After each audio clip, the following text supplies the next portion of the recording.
Good evening दोस्तों। Unique exams IAS में आपका स्वागत है। आज हम फिर से लेके आए हैं अपनी environment previous year revision series से 2020 का पेपर लेके आए हैं आप लोगों के सामने। आप लोग जानते हैं कि एनवायरनमेंट आज के समय सिलेक्शन के लिए कितना महत्वपूर्ण है। मैंने इस पे पूरा एक वीडियो बनाया है, आप उसको देख सकते हैं कि किस तरह से 4 सब्जेक्ट की तैयारी केवल कर लेने से आप प्रीलिम्स क्वालिफाई कर सकते हैं और ट्रेडिशनल सब्जेक्ट वो हैं और बहुत सारे सवाल आते हैं। 2020-21 में आए थे हमारे 20% सवाल और अभी अगर की बात करें हम तो हमारे आए हैं 2020 में 25% क्वेश्चन। 25% क्वेश्चन केवल और केवल इन्वायरमेंट से आए।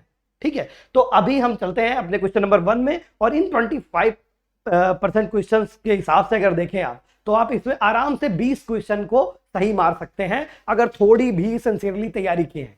और कट ऑफ कितना जा रहा है? ओनली 92। कट ऑफ जा रहा है only 92 marks. That means only 46 question. तो अगर 46 क्वेश्चन कट ऑफ है और आप 20 यही मारने रहे हैं तो आपको आगे के 75 क्वेश्चनों में कितने मारने हैं? ओनली 26। तो इस चीज के हिसाब को ध्यान में रखते हुए चलते हैं अपने पहले सवाल में। पिछली सीरीज जरूर देखें, उससे भी सवाल फंसेंगे। बीपीएससी में एक सवाल फंसा हुआ है उससे कल ही, और यूपीएससी में भी फंसेंगे। आज की सीरीज में आगे क्वेश्चन नंबर 1 हमारा पहला सवाल है। ये सवाल हमारा 2020 का पहला सवाल है। सवाल कह रहा है with reference to Indian elephant consider the following statement. पहला स्टेटमेंट है the leader of an elephant group is female. The maximum gestation period can be 22 months. An elephant can normally go on calving till the age of 40 years only. Among the state in India, the highest elephant population in Kerala. अब इन 4 ऑप्शनों को नीचे, इन 4 statement को options में दिया गया है। तो एक चीज जान लीजिए, मैं नीचे वाले ऑप्शन से शुरू करूंगा, ये क्योंकि फैक्चुअल चीज है। ठीक है, ये फैक्चुअल चीज है और फैक्चुअल चीज में कोई बहुत समस्या नहीं होती। आपको फैक्चुअल चीज याद करते हैं, आप करंट अफेयर्स पढ़ते हैं। 2017 में हुई थी हमारी सेंसस। ठीक है, एलिफेंट सेंसस, ये हर 5 साल में होती है एलिफेंट सेंसस। ठीक, तो इस एलिफेंट सेंसस में जो डेटा बताया गया, नंबर 1 कर्नाटका। ठीक है, कर्नाटक जो है वहां पे सबसे ज्यादा एलिफेंट है, 5000 से भी ज्यादा। उसके बाद असम और देन केरला। मतलब क्या हुआ, ये स्टेटमेंट रॉन्ग, चौथा स्टेटमेंट रॉन्ग। अब हमारे पास अगर चौथा स्टेटमेंट रॉन्ग कर दे तो 2 अपने आप कट गए। यहां हम इलिमिनेशन मेथड का भी यूज कर रहे हैं, इसलिए मैं आपको ऐसे बता रहा हूं। ठीक है, अब 2 कट गए। अब हमारे पास होते 1 2 ओनली और 3 ओनली। ठीक है, अब ये बचे। अब देखिए, कह रहा है an elephant can normally go calving till the age of 40। मैं आपको बता दूं, एलिफेंट की एवरेज एज जो होती है, इंडियन एलिफेंट की एवरेज एज होती है तकरीबन 40 से 50 साल। ठीक है, 50 साल एवरेज एज, 50 साल। और अफ्रीकन एलिफेंट की एज होती है 60 से 70 साल। ठीक, ये एवरेज एज है जब तक एलिफेंट जीते हैं।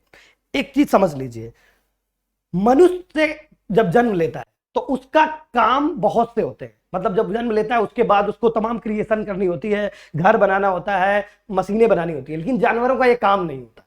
जानवरों का सिर्फ एक काम होता है, रिप्रोडक्शन। अगर मैं लाइफ स्पैन बनाऊं, अगर ये लाइफ स्पैन है किसी जानवर की, तो वो पैदा होने के कुछ सालों के बाद ही शुरू करता है और लगभग मरते दम तक क्या करता है? बच्चे पैदा करता है। उसका काम ही है बच्चे पैदा करना। तो अब ये बताइए आप, अगर 60 से 70 साल तक इसकी एज है तो क्या केवल 40 साल तक होगा? नहीं होगा, क्योंकि इसका काम ही होता है। बाकी किसी भी एनिमल में ये फंडा आप क्लियर रखिए कि उसकी रिप्रोडक्शन अंत तक चलती रहती है, ह्यूमन को छोड़ के। तो ये सवाल और इस वजह से भी गलत है ये। और दूसरा क्यों गलत है? क्योंकि ओनली जैसे एक्सट्रीम्स का यूज हुआ है।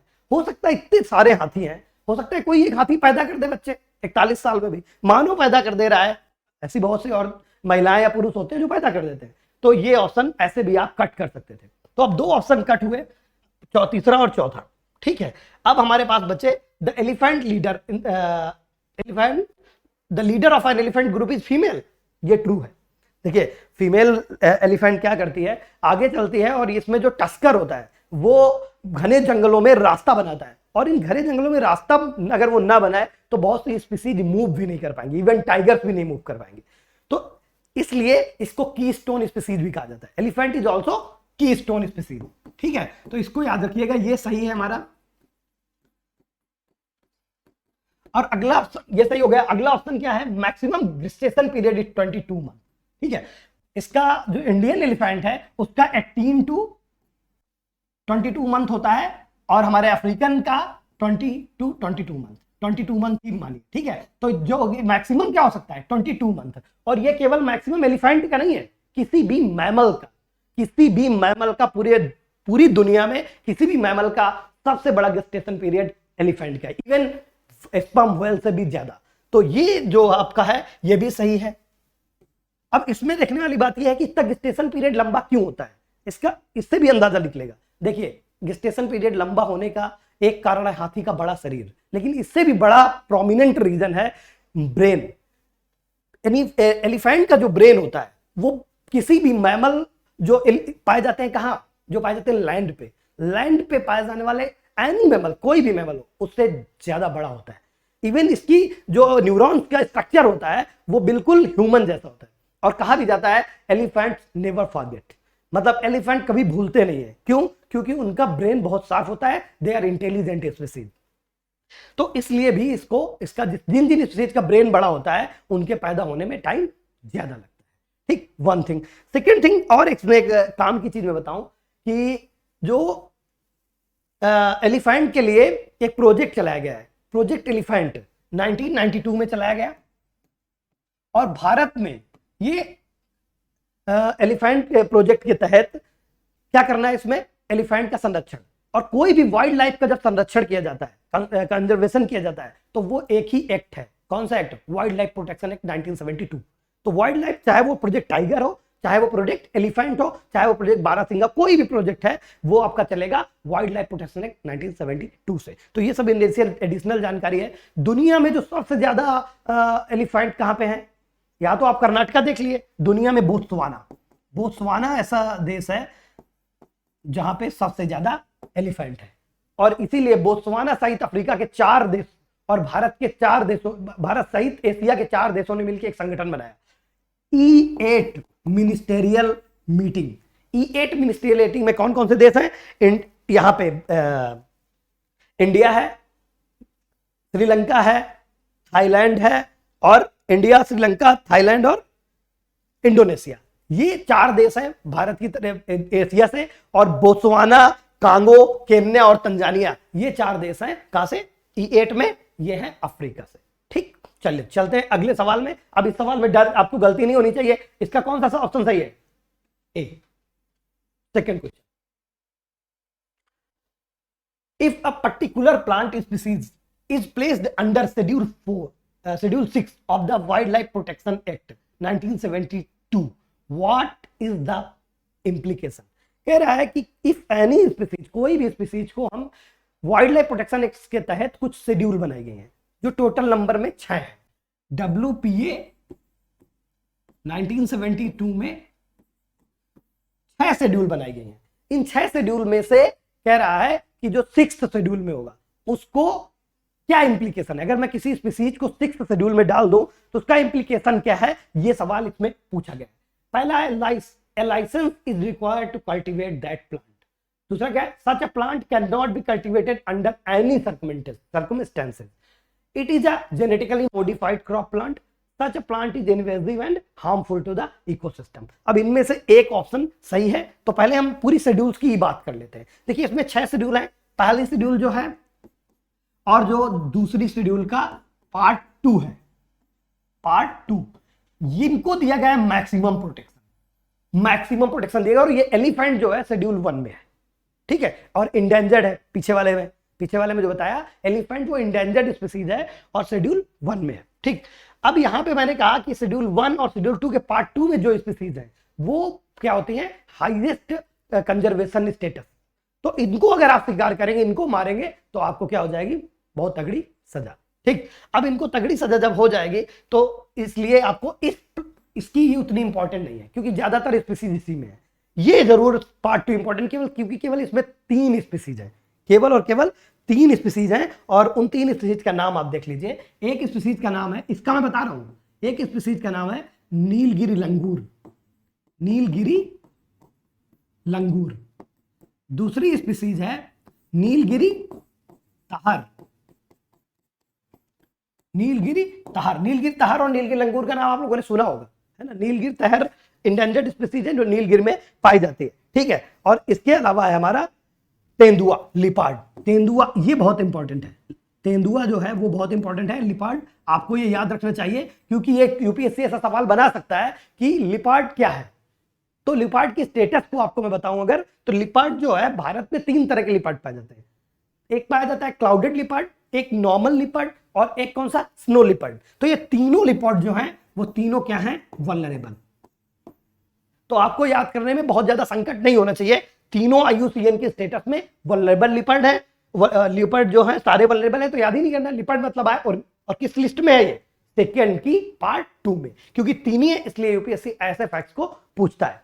चलिए, तो इसमें क्या अगली लिस्ट है, 1 और 2 हो गए, 3 और 4 जो है उसमें भी ज्यादा जानवर नहीं है, थोड़े थोड़े हैं, आप लोग उसको देखिएगा, उनमें थोड़ा कम प्रोटेक्शन प्राप्त है। अब 5th जो है आपको ज्यादा जानने चाहिए, 5th जो है वो ज्यादा जाननी चाहिए आपको। क्यों? क्योंकि इसमें उन जानवरों को रखा गया है जिनको मारने का अधिकार साधारण जनता को है और इनके मारने से आपको कोई सजा नहीं होगी। तो शिकार विकार खेलना हो कभी तो आप काले हिरन का शिकार सलमान खान की तरह मत कीजिएगा, अदरवाइज अंदर जा सकते हैं। लेकिन यहाँ पे कौवे का शिकार करिएगा, ठीक रहेगा आपका मामला, कौवा। तो यहाँ पे इन जानवरों को क्या कहा जाता है, वर्मिन, वर्मिन कहा जाता है। और शेड्यूल 5 में इनको प्लेस किया गया है वर्मिन्स को, मतलब आप मार सकते हैं। इसमें क्या है, कॉमन क्रो, चूहा, इस तरह के जानवर हैं इसमें, माइस, कॉमन क्रो और माइस। अगला देखिए, अगला जो है, और फ्रूट बैट भी है और रैट भी, हाँ रैट एंड माइस दोनों है, चूहे की दोनों वैरायटी, रैट एंड माइस दोनों है, और फ्रूट बैट भी। अब आता है आपका 6th शेड्यूल जो इसमें कहा गया है। 6th शेड्यूल की इसमें बात की गई है और हम लोग भी 6th शेड्यूल का सवाल लगा रहे हैं, ठीक है। इसमें जान लीजिए, इसमें उन प्लांट्स को रखा गया है जिनकी खेती प्रतिबंधित है, लेकिन ये प्रतिबंधित है, प्रोहिबिटेड है, बट 6th में प्रोहिबिटेड होने के बावजूद आप उसकी खेती कर सकते हैं, किससे, गवर्नमेंट से लाइसेंस लेके। गवर्नमेंट से लाइसेंस लेनी पड़ेगी आपको और उसकी खेती भी आप कर सकते हैं गवर्नमेंट से लाइसेंस के। तो एनी सर्कमस्टेंसेस लिखा है तो ये क्या हो जाएगा, रॉन्ग, ठीक है। अब जेनेटिकली मॉडिफाइड का कोई बात नहीं किया गया, ये भी wrong. Such plant in invasive species, ये भी रॉन्ग। इसमें केवल लाइसेंस से आप खेती कर सकते हैं, ये ऑप्शन सही है, ऑप्शन ए। एक चीज और जान लीजिए, इसके कुछ एग्जांपल हैं, लिख लीजिए। कुछ ऑर्चिड हैं, कुछ ऑर्चिड हैं जिनको वांडा भी कहा जाता है, ऑर्चिड्स को वांडा भी कहा जाता है। तो इसमें ब्लू वांडा, एक है ब्लू वांडा, नीला ऑर्चिड ब्लू वांडा, ठीक है। एक है रेड वांडा, है ना, ब्लू वांडा, रेड वांडा, कुथ, एक कुथ है, अगला स्पीसीज है कुथ।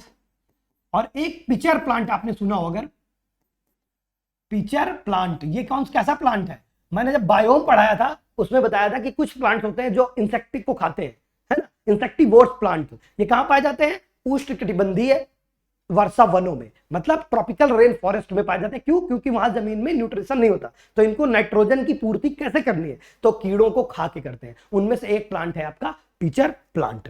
तो पिचर प्लांट को भी आपको अगर उगाना है तो आपको लाइसेंस लेना पड़ेगा। आप अपने घर में भी उगा सकते हैं, इंडिया में आजकल लोगों को काफी शौक लग रहा है इस तरह की चीजें करने का। लेकिन आप जान लीजिए ये शेड्यूल 6 में है, तो कायदे से ध्यान से जब भी करिएगा याद रखिएगा। यूपीएससी की पढ़ाई का एक यूज ये भी होना चाहिए कि अपने जीवन को ठीक बनाए, जेल वेल ना जाए, ठीक। चलो अगले सवाल में चलते हैं। अगला सवाल है हमारा, तो इसका क्या ऑप्शन है, ए सही। अगला सवाल, सवाल number 3, which of the following statement are correct regarding the general difference between plant and animal cell. देखो यहां पे हमें बताना है प्लांट और एनिमल सेल के बीच में अंतर क्या है।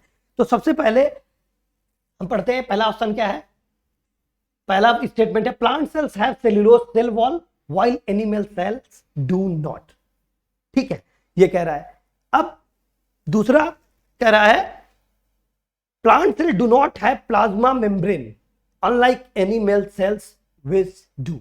देखो प्लाज्मा मेम्ब्रेन का कल बीपीएससी में भी सवाल आया था, मेम्ब्रेन को लेके ऐसा सवाल, इसलिए मैं कहता हूं प्रीवियस ईयर क्वेश्चन जरूर लगाइए।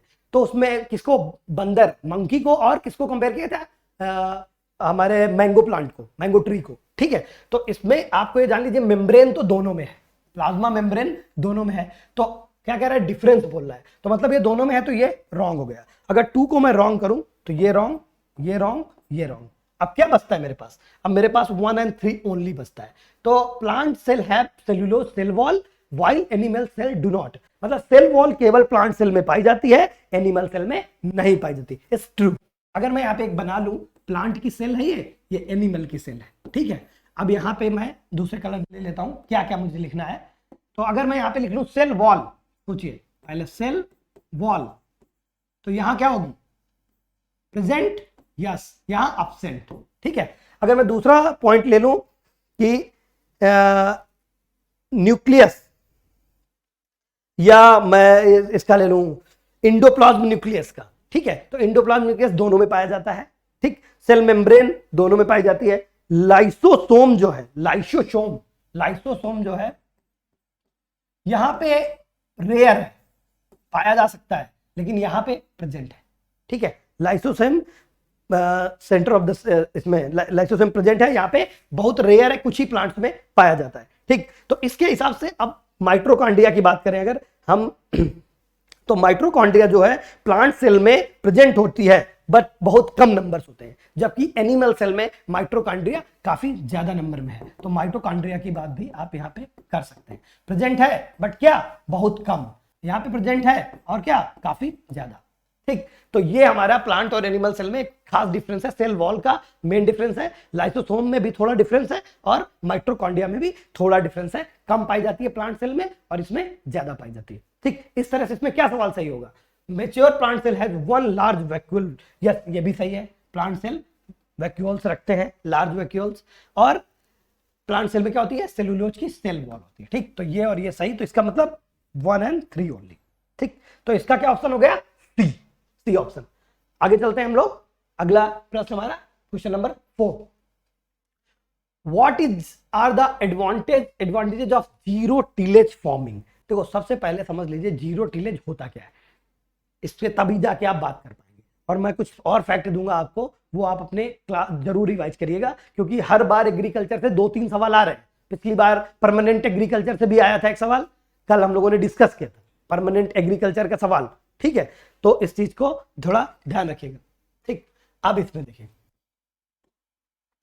पहला क्या बोल रहा है कि जीरो टिलेज, तो जीरो टिलेज को ही हम बोलते हैं जेडटी और नो टिलेज, एनटीबी भी इसको बोल देते हैं, ठीक है।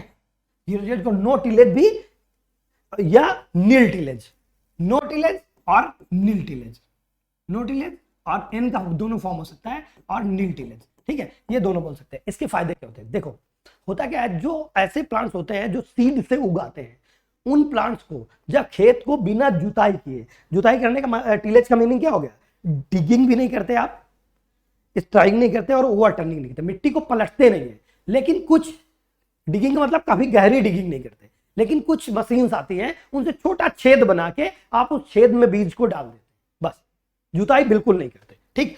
तो इसका मतलब ये नहीं है कि आप उसमें किसी मशीन का इस्तेमाल नहीं करते, मशीन का इस्तेमाल करते हैं, और वो एक पर्टिकुलर मशीन है जो क्या करती है? छेद। जैसे अब आपको गेहूं बोना है, अब गेहूं के लिए आपको क्या करना पड़ेगा? एक तो है आप बिखरा दें, नहीं ये जीरो टिलेज में नहीं आएगा, आपको उसमें छेद करके थोड़ा सा डाल दीजिए, ठीक। तो थोड़ा मिट्टी के अंदर चला जाएगा। तो रबी की कुछ फसलें हैं जैसे मेज है, खरीफ की कुछ फसलें जैसे राइस है, मेज है, सोयाबीन, कॉटन और मूंग बीन, ये सब जो बीन्स की कुछ वैरायटियां, और रबी की भी कुछ फसलें हैं जो इससे बोई जा सकती हैं, जिसमें क्या मसूर दाल, व्हीट, बार्ले, ये सब जौ और गेहूं वगैरह को आप भी इसके थ्रू बो सकते हैं। अब देखो इसके स्टेटमेंट आप समझिए क्या है, एक एक स्टेटमेंट में बात करेंगे।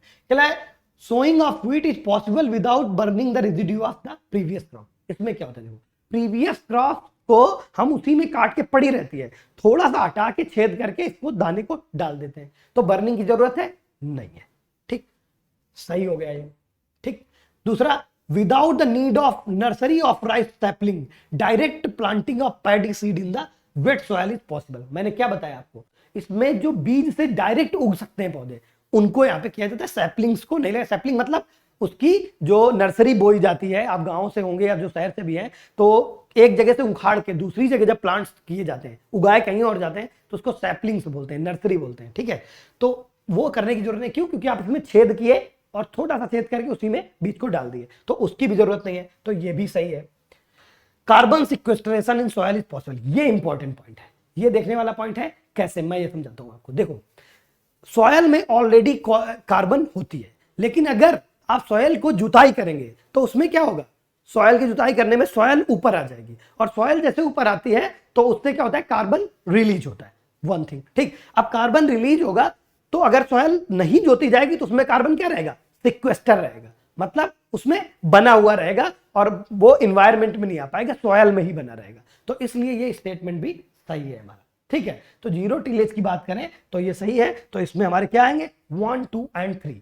अब जीरो टिलेज के लिए आपको और क्या क्या पढ़ना है घर में, थोड़ा देख लीजिए। एक है परिशुद्ध कृषि या प्रिसीजन फार्मिंग, ये जरूर पढ़ लीजिएगा। इसमें कुछ नहीं करना होता, प्रिसीजन फार्मिंग,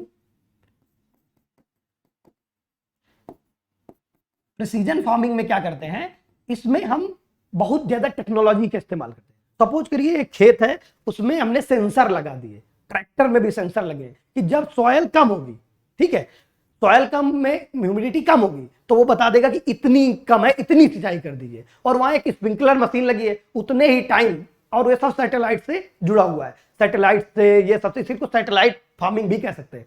तो जिस चीज की जितनी मात्रा की जरूरत है, हो सकता है कि आपको पेस्टिसाइड्स की बहुत कम जरूरत हो, आप ज्यादा डाल दें, हो सकता है फर्टिलाइजर्स की बहुत कम जरूरत हो, आप ज्यादा डाल दें। तो जितनी जरूरत है तो बिल्कुल प्रिसीजन के साथ उतना ही करना है। अब इसकी दिक्कत क्या है, इसकी दिक्कत यह है कि इसमें पैसा बहुत लगता है। ठीक है, एक आदमी तो संभाल लेगा पूरे खेत को, एक आईपैड दे दिया वो संभाल लेगा, ठीक, क्यों, क्योंकि उसको उसमें सारे इंडिकेटर दिखेंगे और उसको बटन दबानी है सिर्फ। ठीक, लेकिन इसमें पैसा बहुत लगेगा और खेतों का साइज बड़ा बड़ा होना चाहिए। भारत में कैसी किसानी है, किसानी भारत में बहुत सब्सिस्टेंस है, ठीक, केवल जीवन यापन कर पाते हैं, आजीविका कृषि है। तो ये परिशुद्ध कृषि भारत की कंडीशंस में उतनी सक्सेसफुल नहीं है। तो इस चीज को आप ध्यान रखिए, इसके बारे में पढ़ लीजिएगा। अब इसमें सवाल कैसे पूछा जाएगा, सवाल अगली बार पूछेगा कि परिशुद्ध कृषि में क्या कहेगा, precision farming, consider the following statement about the precision farming. ठीक है, कहेगा बताओ स्टेटमेंट क्या सही है, और पहला दे देगा इसमें फर्टिलाइजर का यूज नहीं होता। अब चूंकि आप पढ़ के नहीं गए, आपको लगेगा नहीं होता, नहीं, सब कुछ यूज होता है, बट वेरी प्रिसीजन के साथ। ठीक, मशीनरी का यूज होता है भयंकर मात्रा में। अगला है हमारा, एक फार्मिंग और होती है इसमें, जीरो बजट फार्मिंग, ये भी आप लोग पढ़ लीजिएगा। एक है हमारी परमानेंट एग्रीकल्चर,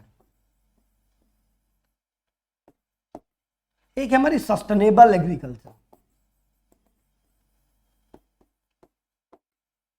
ठीक है, ये सब पढ़ लीजिएगा, जीरो बजट जरूर पढ़ लीजिएगा। क्यों, क्योंकि सुभाष पालेसकर हैं महाराष्ट्र के, उन्होंने ये शुरू किया था। अच्छा, ये बात जीरो टिलेज फार्मिंग इंडिया में कैसे शुरू हुआ, 1960 के दशक में जीरो टिलेज फार्मिंग शुरू हुआ था, लेकिन हो ही गया कि आ गई ग्रीन रिवोल्यूशन। उसके तुरंत बाद ग्रीन रिवोल्यूशन ने क्या किया, एकदम से प्रोडक्शन को बढ़ा दिया, फर्टिलाइजर और ये सब के यूज करके, उसमें खूब पानी डालना था, खूब टिलेज करना था, मोनोकल्चर को बढ़ावा देना था। तो इसको लोग भूल गए, लेकिन 10 ही 15 साल में स्टेगनेंट हो गया प्रोडक्शन, और बहुत ज्यादा आप जानते हैं क्वालिटी सॉइल की डाउन हो गई, क्योंकि बहुत ज्यादा फर्टिलाइजर यूज हुआ और माइक्रोब्स जो थे सॉइल में वो मर गए। तो फिर से 90 के दशक में इसको फिर से मेन स्ट्रीम में लाया गया और इसको गंगा के मैदान के कुछ पार्ट्स में पहले शुरू किया गया। फिर इसके बाद जीरो टिलेज को हमारे साउथ इंडिया में भी कुछ तालुकाज में आंध्र प्रदेश के स्टार्ट किया गया। तो जीरो टिलेज फार्मिंग के बारे में आपका ये जानकारी काफी है, तो आप इससे क्या लगा लेंगे, ऑल ऑफ द एबव। ठीक, साथ में आप ये जरूर पढ़ लीजिएगा, 3-4 कृषि मैंने दी है यहाँ पे, इनके बारे में आप जरूर पढ़ लीजिएगा। ठीक है, चलिए एक कृषि इसमें और है, जैविक कृषि, वो भी पढ़ लीजिएगा। चलिए क्वेश्चन नंबर 5, अब हम चलते हैं अपने 5वें सवाल पे।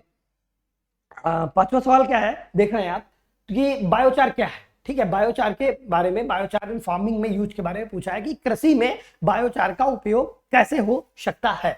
तो इसकी बात करते हैं हम। कह रहा बायोचार को ग्रोइंग मीडियम के तौर पे इस्तेमाल कर सकते हैं। ठीक है, देखो इससे पहले ये जाने बायोचार है क्या, बायोचार एक्चुअली है क्या, बायोचार कैसे बनता है। चार मतलब हो गया चारकोल एक तरह का, ठीक है, और बायो मतलब हो गया बायोलॉजिकल। तो जो जैविक पदार्थ है, चाहे वो क्रॉप्स रेजिड्यू हो, क्रॉप्स रेजिड्यू, इधर इज क्रॉप्स रेजिड्यू और इट्स फूड रेजिड्यू, कोई भी रेजिड्यू है, एनी रेजिड्यू पार्ट, देन इसको अगर हम क्या करेंगे, वी विल डू पायरोलिसिस इसकी पायोलिसिस करेंगे तो इससे 3 उत्पाद निकलते हैं। एक निकलती है पायरो गैस, एक निकलता है पायरो लिक्विड, ठीक है, और एक निकलता है सॉलिड। तो जो ये सॉलिड पार्ट निकलता है, the solid part known as biochar, ठीक है। अब इस बायोचार का यूज कर सकते हैं आप बिल्ड कहाँ, तो इसका यूज करने की बात करें तो अगर मीडियम वर्टिकल फॉर्मिंग का मतलब क्या होगा, वर्टिकल फॉर्मिंग सीधा है, आप ये बना लीजिए ऐसे ऐसे ऐसे, इसमें आप यहाँ पे जो भी चीज चाहें वो डालें, चाहे फर्टिलाइजर डाल के, चाहे सॉयल डाल के, या सॉयल में यहाँ पे क्या बायोचार का यूज कर लीजिए आप, फिर इस पे पेड़ उगा दीजिए, कर सकते, बिल्कुल सही बात है। तो ये हो गया, अब one is right. When biochar is a part of the growing medium, ये कह रहा है बायोचार अगर ग्रोइंग मीडियम का पार्ट है तो इट विल क्या करेगा, नाइट्रोजन फिक्सिंग ऑर्गेनिज्म। देखो बायोचार को जब सॉयल में मिलाते हैं तो ये सॉयल की क्या बढ़ा देता है, सॉयल की बढ़ा देता है पोरोसिटी। जब पोरोसिटी बढ़ जाती है तो जो हमारी वायु है जो वो उसके अंदर बहुत अच्छे से एयर जा पाती है और उससे क्या होता है, माइक्रो ऑर्गेनिज्म की ग्रोथ होती है। तो अगर ये ऑर्गेनिज्म कोई भी हो उनकी ग्रोथ होगी तो नाइट्रोजन में भी ग्रोथ होगी। फिर कह रहा है when biochar is part of the growing medium it enables the growing medium to retain water. कह रहा है अगर बायोचार को आप खेती के लिए जो सॉयल है, कोई भी मीडियम है, उसमें मिला देंगे तो सॉयल की जो है वो मॉइस्चर रिटेंशन पावर बढ़ जाएगी लंबे समय तक रुके। ये भी सही, आप जिस तरह देख रहे हैं अगर पोरोसिटी बढ़ा रहा है और नीचे उसमें क्या करेगा, ये उसको भी बढ़ाएगा, तो ये तीसरा भी सही है। तो 1 2 3 ऑल सही है। देखो बायोचार का यही केवल यूज नहीं है, बायोचार के और भी यूज है। आप इससे क्या बिल्डिंग मटेरियल में भी यूज कर सकते हैं। आप इसका यूज कहाँ कर सकते हैं, आप इसका यूज रोड कंस्ट्रक्शन में भी कर सकते हैं, ठीक है, कंस्ट्रक्शन में भी कर सकते हैं। आप इसका यूज कैसे कर सकते हैं, क्लाइमेट चेंज से लड़ने में। अब बायोचार ये निकला तो ये इसमें क्या है, कार्बन ही तो है ये, तो ये कार्बन अगर फिक्स हो गया सॉइल में जाके तो इन्वायरमेंट से उतना कार्बन कम हो गया। अगर इसको आप नॉर्मल जला देते तो इन्वायरमेंट में फैल जाता कार्बन, तो कार्बन भी बच गया, है ना। तो CO2 को कंसंट्रेट कर दिया आपने, सिक्वेस्टर कर दिया आपने सॉइल के अंदर, ठीक। तो पिछले सवाल में आपको मैंने बताया था कि सॉइल में भी CO2 को सिक्वेस्टर कर सकते हैं। तो ये भी एक क्लाइमेट चेंज से लड़ने का भी एक उपाय है। और किसमें, और नगरीय अपशिष्ट प्रबंधन में। अगर नगर के अपशिष्ट को, जो भी हमारा अर्बन वेस्ट है, उसमें अगर हम ऑर्गेनिक वेस्ट और इनऑर्गेनिक वेस्ट को अलग अलग कर लें तो हमारा ऑर्गेनिक वेस्ट का फिर क्या कर दें, पायरोलिसिस कर देंगे तो बायोचार बन जाएगा। इवन जो गैस बनेगी पायरो गैस, वो भी आपकी यूजफुल होगी। पायरो लिक्विड को भी जमीन के अंदर दबा देंगे। तो ये सब भी एक तरह से पायरो सीसीएस का पार्ट है। सीसीएस मतलब कार्बन कैप्चर एंड स्टोरेज का। तो इससे क्लाइमेट चेंज भी आप इसको यूज कर सकते हैं। चलो, biochar is good for the climate, ठीक है, हमारे एनवायरमेंट के लिए। अगले सवाल में चलते हैं, सवाल नंबर 6, ठीक है। देखिए, इन द कॉन्टेस्ट ऑफ, ये सवाल अभी क्या हुआ था, हमारा कुछ टेक्निकल ग्लिच थी इसलिए इनको पहले ही हो गया है, तो इसलिए मैंने यहाँ पे कर दिया, ठीक है। तो इसमें आप समझ लीजिए कि ये क्या है। कह रहा है कि which of the following are considered to be the practice of eco friendly, ठीक। तो यहाँ क्रॉप डाइवर्सिफिकेशन आपको पता है इको फ्रेंडली है। लेग्यूम इंटेंसिफिकेशन, लेग्यूम मतलब जो ऐसे प्लांट जो नाइट्रोजन फिक्सेशन वाले बैक्टीरिया को रखते हैं, ठीक है, उनको भी तो लेग्यूमिनस प्लांट, जो फली वाले पौधे होते हैं, वो क्या करते हैं, नाइट्रोजन का स्थिरीकरण वाला बैक्टीरिया, तो ये भी ठीक है। टेंसियोमीटर क्या है, सॉयल मॉइस्चर को बताता है। अगर सॉयल मॉइस्चर आपको पता है कितनी है सॉयल में, तो आप क्या करेंगे, उतना ही पानी देंगे, अदरवाइज ज्यादा पानी देंगे तो सॉयल के लिए हानिकारक है, ठीक। तो ये तीनों हो गए आपके सही। वर्टिकल फार्मिंग में कोई भी मीडियम आप यूज कर ले, ठीक है, लेकिन इसमें एनर्जी की बहुत जरूरत पड़ेगी, वाटर की भी जरूरत, वाटर की तो उतनी जरूरत नहीं है, वाटर कम जाता है, लेकिन एनर्जी और पॉली हाउस बड़े बड़े चीज, इसकी लागत बहुत ज्यादा है वर्टिकल फार्मिंग की, सब कोई कर नहीं सकता इसको, ठीक है। तो इसमें बहुत ज्यादा देख रेख और उसकी इंटेलिजेंस की जरूरत पड़ती है। बहुत पढ़े लिखे लोग ही वर्टिकल फार्मिंग ज्यादा कर पाते हैं। तो ये यूपीएससी ने इसको आंसर माना है 1 2 3 ओनली, ठीक है। यूपीएससी के आंसर की अगर आप देखेंगे तो 1 2 3 ओनली इसका आंसर माना है। चलिए अगले सवाल में, और अगला सवाल है with reference to the carbon nano tubes. देखो, कार्बन नैनो ट्यूब्स के बारे में बात कर रहा है कि क्या सही है। कह रहे हैं they can be used as carrier for drug antigen in the human body. Carbon nano tube का यूज करके मानव के शरीर में दवाएं स्थापित की जा सकती हैं। हाँ, की जा सकती, क्यों नहीं की सकती। कार्बन नैनो ट्यूब आजकल हर जगह यूज हो रहा है, ठीक है, खासकर मेडिसिन में तो बहुत ज्यादा यूज हो रहा है। तो 1 is right. Second, they can be made into artificial blood capillaries for an injured part of the human body. They can be made into artificial blood capillaries. बिल्कुल, artificial blood capillaries भी बनाई जा सकती हैं इसके द्वारा, ठीक। फिर क्या, they can be used in biochemical sensor.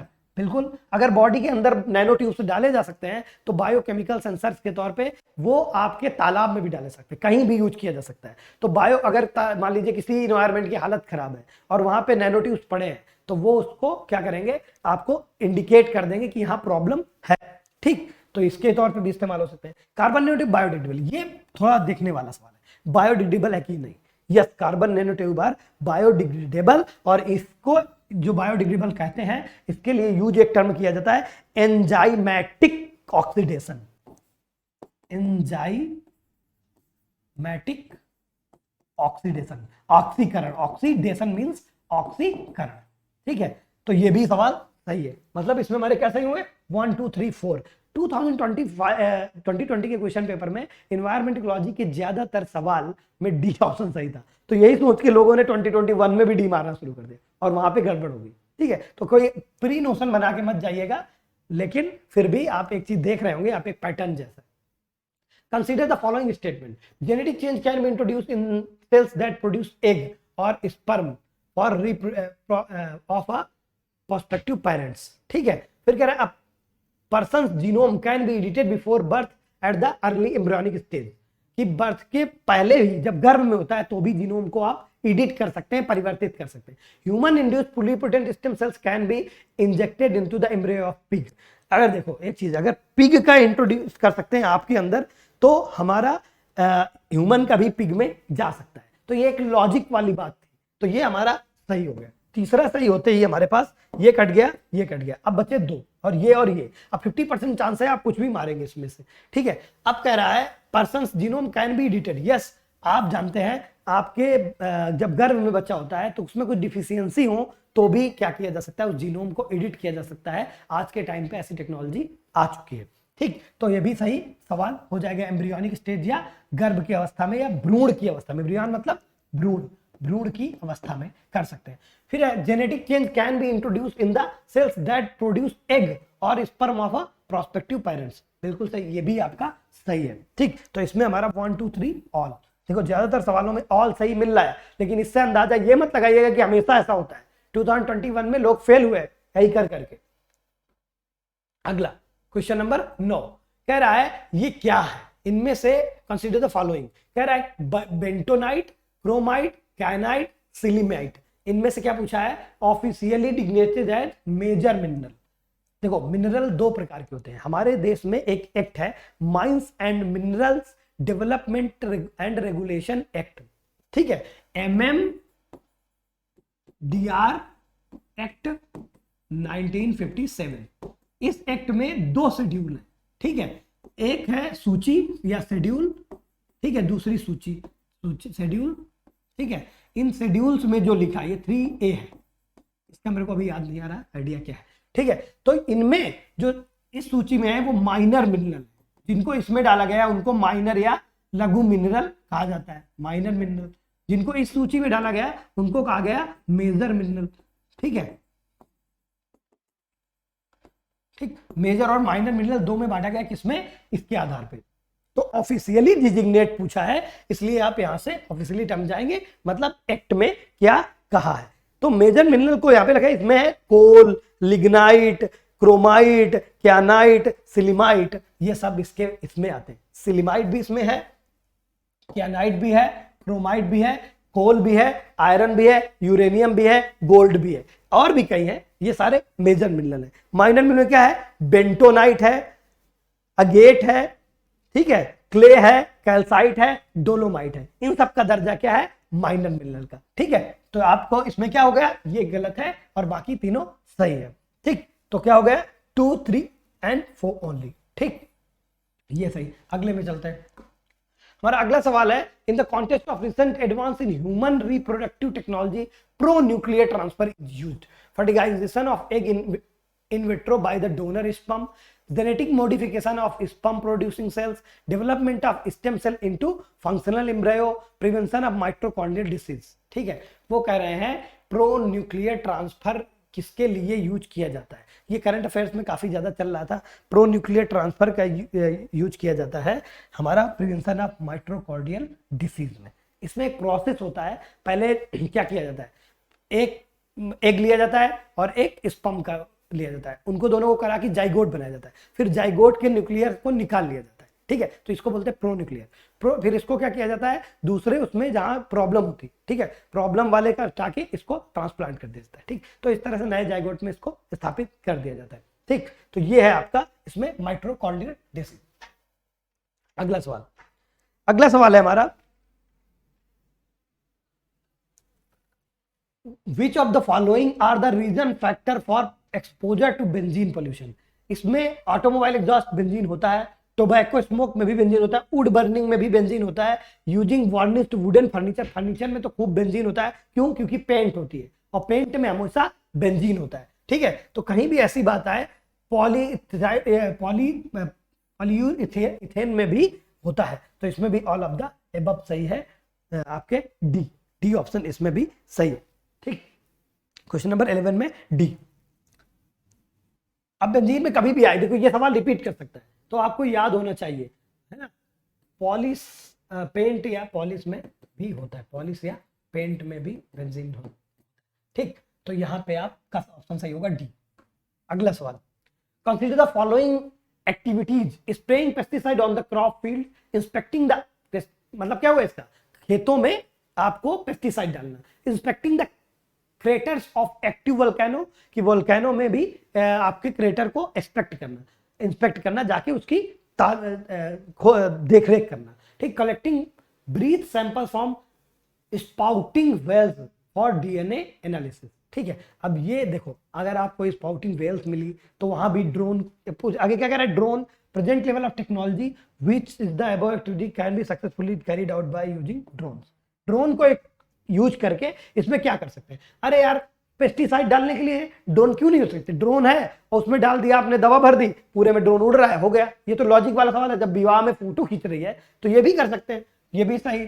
Crater के ऊपर से ड्रोन चला जाएगा, वो भी सही, ठीक है। अब दो सही हो गए, आपको 1 और 2 ओनली भी ऑप्शन है, 1 2 3 है, अब तीसरे में भी हमें जाना पड़ेगा। Collecting breath sample from spouting whales for DNA analysis, क्यों नहीं हो सकता भैया, अगर वेल के पास से निकालेंगे इसको तो भी हो जाएगा, ठीक है। तो तीनों हो जाएंगे इसमें 1 2 3, कोई ऐसा लॉजिक नहीं है, सब सवाल लॉजिक से लिखते हैं, ठीक। कई बार तो 2 ऑप्शन से ही लग जाता है, कई बार तीसरे ऑप्शन की तरफ जाना पड़ता है, ठीक है। अगला सवाल, ये नहीं आते, ये रिपीट नहीं करते, कॉन्सेप्ट वाले सवाल ज्यादा रिपीट करते हैं।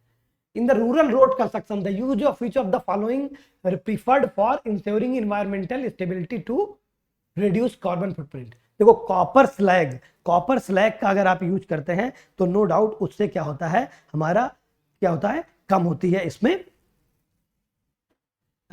सस्टेनेबिलिटी बढ़ती है, क्योंकि कॉपर स्लैग इधर उधर जाएगा तो वो नुकसान ही पहुंचाएगा। तो 1 is right. Cold mix asphalt technology, ठीक है, ये भी सही है, cold mix asphalt technology, yes. Geo textiles, ये भी सही है। इसमें ये जो 2 ऑप्शन है, हॉट मिक्स एस्फाल्ट टेक्नोलॉजी और पोर्टलैंड सीमेंट, ये दोनों one of the largest CO2 emitter technology है, ठीक है। तो ये सवाल आपके क्या होंगे, दोनों नहीं होंगे, ये रॉन्ग ये रॉन्ग।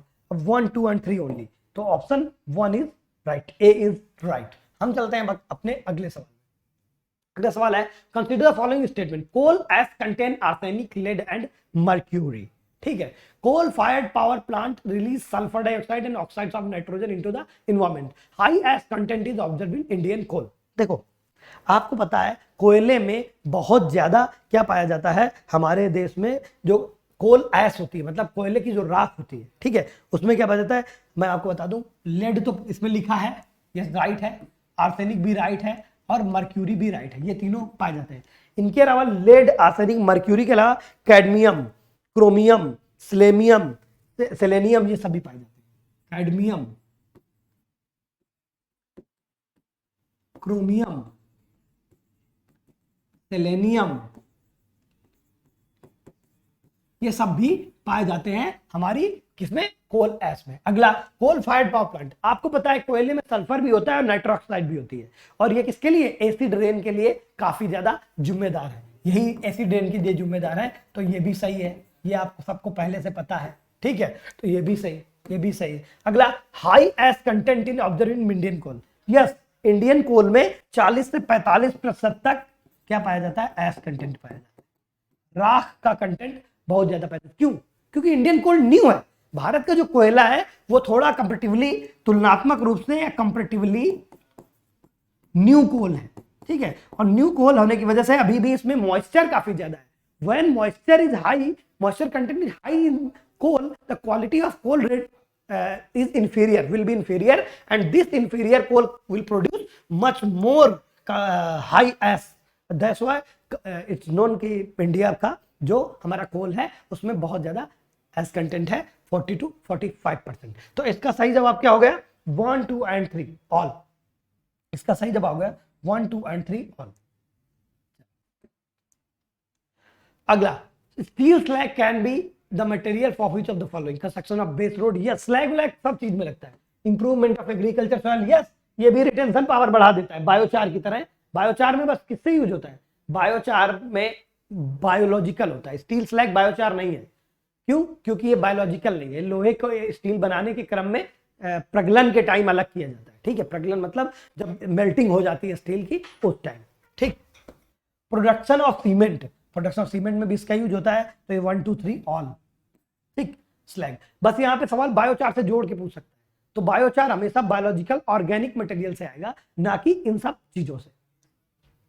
अगला सवाल, 25 सवाल आए थे आज, काफी तेजी से हम लोग बढ़ रहे हैं। According to Indian national policy of biofuels, ठीक है, which of the following can be used as raw material for the production of biofuels. देखो, बायोफ्यूल प्रोड्यूस करने के लिए रॉ मटेरियल के तौर पे क्या क्या यूज किया जा सकता है, ये सवाल कह रहा है, ठीक है। सवाल नंबर 16। तो इसमें कशावा, यस। आप पॉलिसी देख लीजिए, ये पॉलिसी आई थी हमारी 2018 में। 2018 में ये पॉलिसी आई थी, और उस पॉलिसी में बीट रूट, सुगर का जो सिरप, ये सब का यूज किसमें कर सकते हैं? आप एथेनॉल प्रोडक्शन में कर सकते हैं। बीट रूट मतलब चुकंदर, ठीक है। बीट रूट और स्वीट, देखो बीट रूट, शुगर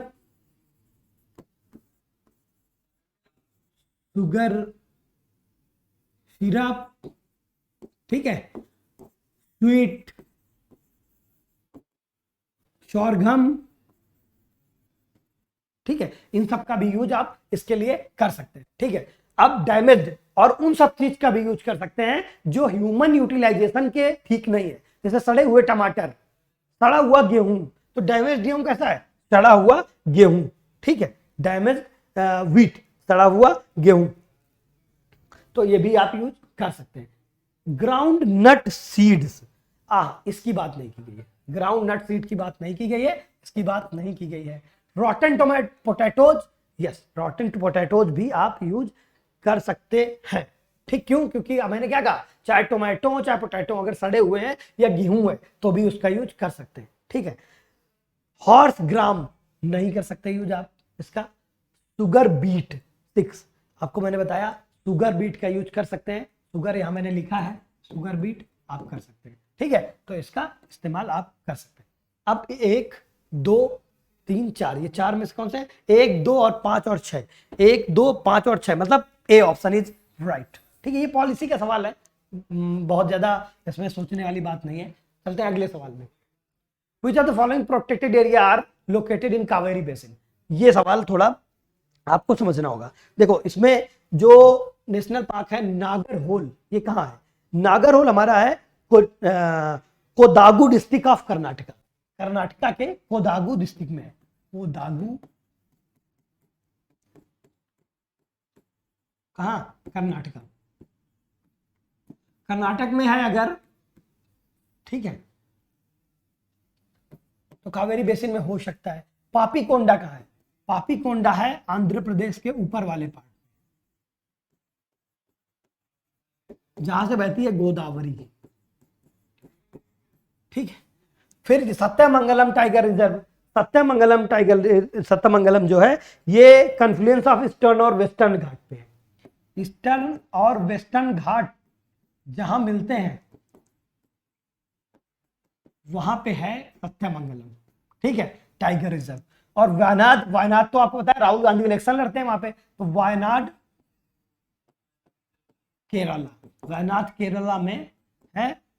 तो केरला में काफी नीचे वायनाड कंस्टिट्यूएंसी है, वहां पे भी है, ठीक है। तो काफी नीचे कह रहे, काफी ऊपर। ठीक, अब इसमें जो ये 3 है, नागरहोल, सत्यमंगलम और ये तीनों किसका पार्ट है? नीलगिरी बायोस्फीयर रीजन का। नीलगिरी बीआर का पार्ट है ये, ठीक है, नीलगिरी बायोस्फीयर रिजर्व का पार्ट है। लेकिन ये जो है पापीकोंडा, ये याद रखिएगा हमेशा, ये काफी ऊपर है। काफी ऊपर है मतलब गोदावरी बेसिन में। अब पूछा क्या है कावेरी बेसिन में क्या है, तो आपका पापीकोंडा का हटा दे तो जवाब मिल जाएगा। दूसरा नंबर हटा दे, ये हट गया, ये हट गया। अब 1 3 4 आपका सही आंसर इसका है 1 3 4। ठीक, 1 भी है, 2 भी 3 भी है और 4 भी है। ठीक, ये किसके पार्ट है? तीनों पार्ट हैं आपके नीलगिरी बायोस्फीयर रिजर्व के। चलो अगले सवाल में चलते हैं।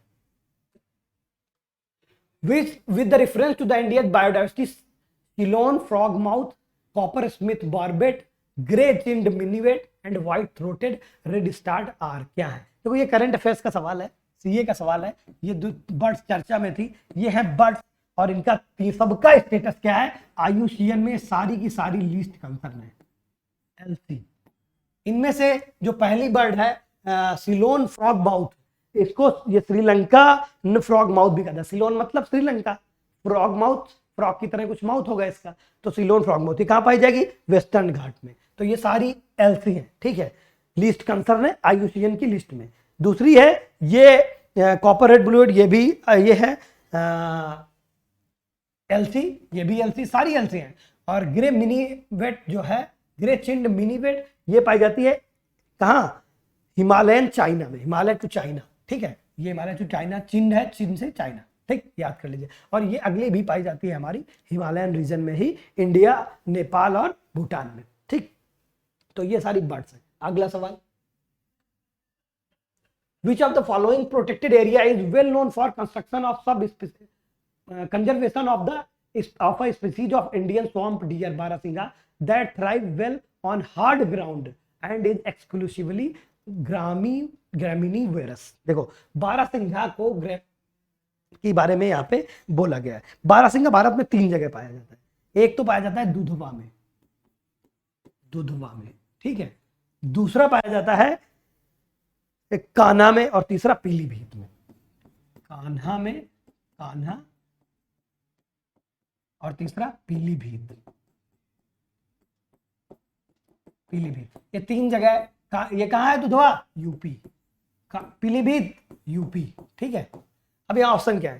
कान्हा, मानस, मुदुमलाई, ताल चप्पर। देखिए आपको पता है कि 3 ही जगह पाया जाता है, तो इसका सही जवाब होगा कान्हा नेशनल पार्क, ठीक। अब देखो कान्हा नेशनल पार्क के बारे में थोड़ी बात में बताना चाहूंगा। कान्हा नेशनल पार्क को 2 पार्ट में बांटा गया है, एक हेलोन बोलते हैं, हेलोन, और दूसरे को बंजार बोलते हैं। तो हेलोन और बंजार 2 पार्ट में काटा गया है, इसी को आप हेलोन और बंजार 2 पार्ट्स में डिवाइड किया गया है इस कान्हा नेशनल पार्क को। तो कभी आ जाए Halon and Banjar are what? They are conservation areas. कहां पे? कहां के? Which are located in, which comes under the Kanha national park. Kanha national park के अंदर ये क्या है? लोकेटेड है, ठीक। अब ये जो है बारासिंघा जो आपका है इंडियन स्वैम्प डियर, ये इन 3 जगह पाया जाता है। इसके अलावा ये कहां पाया जाता है? नेपाल में भी, नेपाल प्लस पहले ये पाया जाता था चाहे पाकिस्तान और भूटान में, पाकिस्तान और बांग्लादेश में। पहले पाकिस्तान और बांग्लादेश में भी था, अब क्या है? यहां से एक्सटिंक्ट है, नाउ नो, अब नहीं, एक्सटिंक्ट हो चुका है, ठीक। तो ये भी एक सवाल आपका बन गया। सवाल नंबर 20, विच ऑफ द, इसमें क्या सही हुआ? कान्हा, है ना। Which of the following are the most likely place for the to find the musk deer in the natural habitat? कह रहा है मस्क डियर या कस्तूरी मृग। कस्तूरी मृग कहां पर? कस्तूरी मृग, ठीक है। तो देखिए Askot wild life sanctuary Uttarakhand में है। Askot wild life sanctuary Uttarakhand के पिथौरागढ़ डिस्ट्रिक्ट में है। पिथौरागढ़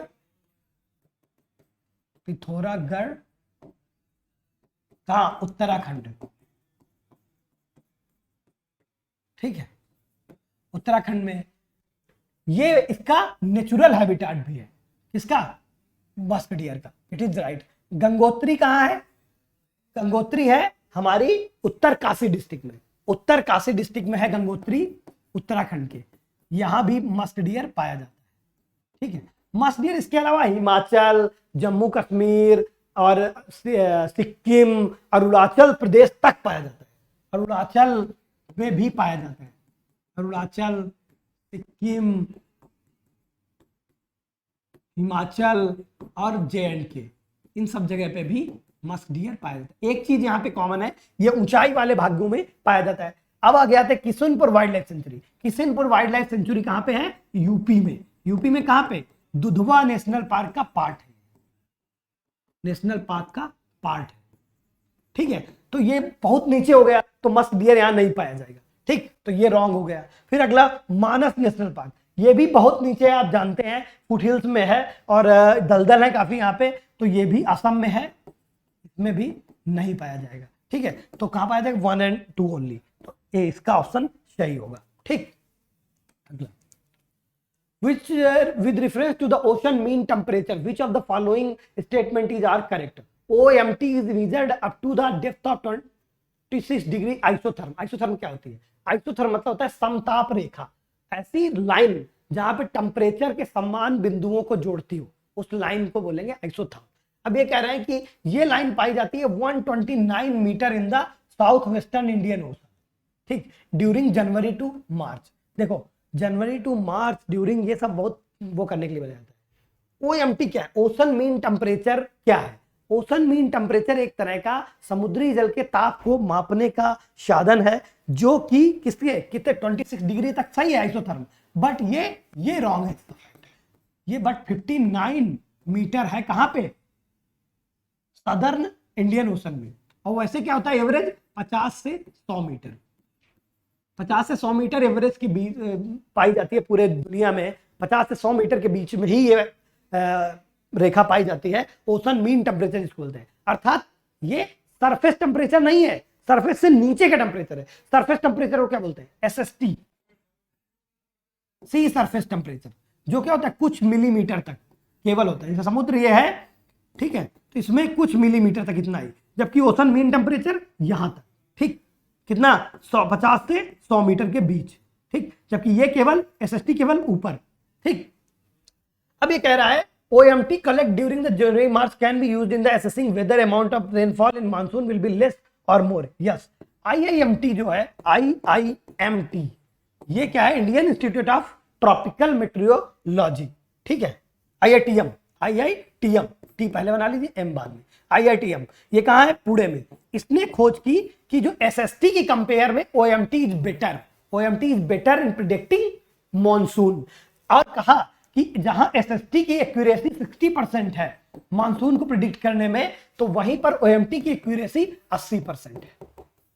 80% तक एक्यूरेसी के साथ यू कैन प्रिडिक्ट मॉनसून, ठीक है। तो इसका क्या हो गया, पहला चूंकि रॉन्ग है, क्यों, क्योंकि 129 लिखा है, 26 डिग्री सही है, लेकिन 129 की वजह से रॉन्ग है। ये 59 मीटर है कहां पे, दक्षिण पश्चिमी इंडियन ओशन में। और दूसरा सही है, क्यों, 80% तक एक्यूरेसी के साथ बता देता है, तो 2 ओनली विल बी राइट। अगला हमारा 22वां सवाल, with reference to India desert national park which of the following is statement are correct, it is spread over 2 district. ये कह रहा है 2 डिस्ट्रिक्ट में ये विस्तृत है, ठीक है। जैसलमेर और बाड़मेर में ये पाया जाता है, जैसलमेर और बाड़मेर, बाड़मेर, ठीक है, दोनों डिस्ट्रिक्ट में। There is no human habitat inside the park. देखो अगर मैं नेशनल पार्क की बात करूं तो ये कैसे हैं, नेशनल पार्क होते हैं IUCN कैटेगरी 2, कैटेगरी 2 में डाले जाते हैं। IUCN की एक कैटेगरी होती है जो संरक्षित स्थलों, प्रोटेक्टेड एरियाज में, तो कैटेगरी 2 में आते हैं national park. Generally national park no human activities is allowed, all human activities are prohibited. But 2017 में सुप्रीम कोर्ट में एक मामला आया, जब बाड़मेर में जो कुछ एरियाज में इस नेशनल पार्क के अंदर, डेजर्ट नेशनल पार्क राजस्थान में जो 2 डिस्ट्रिक्ट में, इसके अंदर कुछ ह्यूमन सेटलमेंट था और वो लोग वहां के लिए हटने के लिए तैयार नहीं थे। तो यहाँ पे ये उसी वजह से पूछा गया अभी यह सवाल, तो ये रॉन्ग होगा। ह्यूमन हैबिटेट है इस नेशनल पार्क में, generally they are not allowed to stay there. मामला कोर्ट में। It is one of the natural habitats of the great Indian bustard. Yes, great Indian bustard का ये नेचुरल हैबिटेट है। तो 2 सही हो गए, 1 and 3 ओनली। तो इसका सही ऑप्शन है 1 and 3 ओनली। बस्टर्ड क्या है? क्रिटिकली इंडेंजर्ड है, क्रिटिकली इंडेंजर्ड है आईयूसीएन की लिस्ट में।